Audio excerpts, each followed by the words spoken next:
Sveiks, kā tu vērtē to, ka tu esi iekļauts šodienas zvaigžņu spēles sastāvā? Neko kādā ziņā prieks pašam šeit ir uzspēlēt, interesants izdevies pasākums. Un, esmu apmierināts, ka šeit piedalīties. Un kā tu vērtē savu sniegumu šovakar? Neko īpaši necenšos, bet tā kaut ko iemetis esmu galīgi, esmu tā, viss kārtībā. Kāda ir tavi nākotnes plāni varbūt? Tā pašlaik nav nekāda, jāpabeidz šī sezona un tā jāstāsta. Kā tu vērtē komandas Zemgales sniegumu? Sezonas sākums bija labs, tagad beigās pēc lielajām pārmaiņām, mums viss sākas no jauna, liels izmaiņas komandā un jāstāsta, kāds būs turpinājums. Kurā ziņā cīnīsimies, padoties netaisamies. Paldies!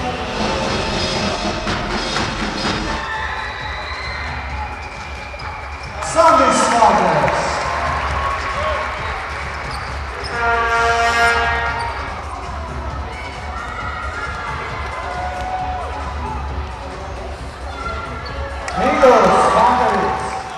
Labdien, Vari! Kā vērtējat šīs dienas spēli kā treneris? Šādās spēlēs trenerim tā loma ļoti maza. Galvenais ir uzlaist laukumā 5 spēlētājus. Jūs arī redzējāt, ka pasākums ir basketbolistisks, bet viss tas, kas notiek ap šo pasākumu, tas izvēršas daudz svarīgāks. Tas būs karsēju metienu konkurss vai spraušana vai tie 3-punktu metienu konkurss. Tie ir tā daudz nopietnāk nekā tā pati spēle. Šīs dienas balvu, ko saņēmāt pats, vai tas bija sarunāts, vai tas bija cītīgu treniņu rezultāts? Es jau teicu, es uz šo konkursu negatavojos nemaz. Es esmu pirms tam cits gads pagatavojies, un tad galīgi neesmu varējis trāpīt. Tagad uziet laukumā, tā jau draugu nav. Ja? Tā kā es domāju, es iemetu, citi neiemet, tāpēc es vinēju. Iespēja iemest jau bija visiem. Ja? Kā jūs vērtējat to, ka šāda līmeņa pasākums notiek šeit Jelgavā? Es domāju, tas noteikti ir saistīts ar to, ka šeit ir jauna zāle uzbūvēta. Arī pirms tam vesela virknes šie zvaigžņu spēles ir bijušas tajās vietās, kur ir jaunas zāles. Tā tas bija Valmierā, tā tas bija Saldū. Ja? Tas ir tā kā svētki, basketbola svētki par godu jaunai zālē. Ja? Es uzskatu, ka tas tāpēc arī šoreiz nav izņēmums. Jelgava ir kolosāla zāle, liela. Gribētos cerēt, ka šeit vienmēr būs basketbols.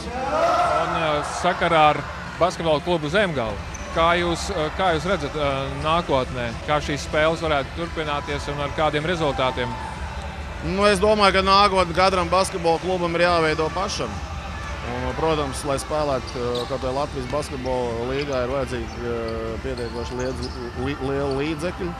Šobrīd basketbola klubam Zemgale ir diezgan bēdīgs šis stāvoklis ar līdzekļiem un finansiālām iespējām. Virkni spēlētāji ir klubu pametuši, vai virkni spēlētāji ir traumēti. Bet tie, kas ir palikuši, tie cīnīsies. Mēģināsim saglabāt Latvijas čempionātā savu 6. vietu, lai iekļūtu play-offos un pagarinātu šo sezonu vismaz vēl par 2 spēlēm.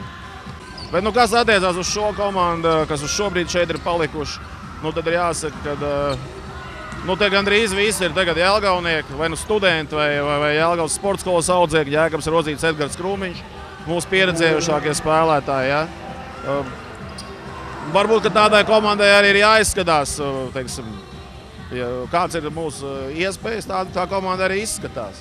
Katrā gadījumā nav ļaunuma bez labuma. Es domāju, ka jaunie spēlētāji dabūs daudz vairāk spēlēt, iegūst šajās pēdējās 10 spēlēs, kas mums vēl ir palikušas, zinām, pieredzi. Varbūt nākotnē kļūs par labiem basketbolistiem. Mēs arī tam gribam pievienoties un vēlam veiksmi. Paldies! Veiksmi vienmēr ir vajadzīga.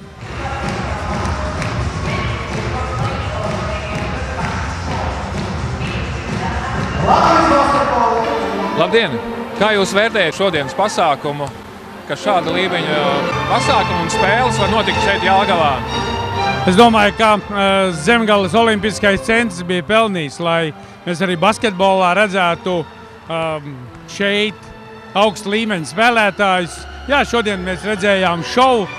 Mēs šodien redzējām pirmoreiz arī karsēju meiteņu konkursu. Mēs redzējām dažādus arī jelgavnieku uzstāšanās. Tā kā es domāju, ka tas viss kopumā ir ļoti labi un vērtīgi. Cik apmēram šeit bija cilvēku, vai ir tas zināms tagad uz doto brīdi?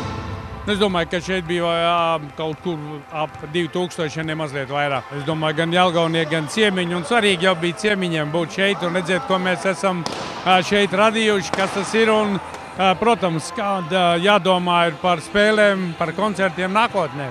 Lai mums veicās! Lai mums veicās! Paldies!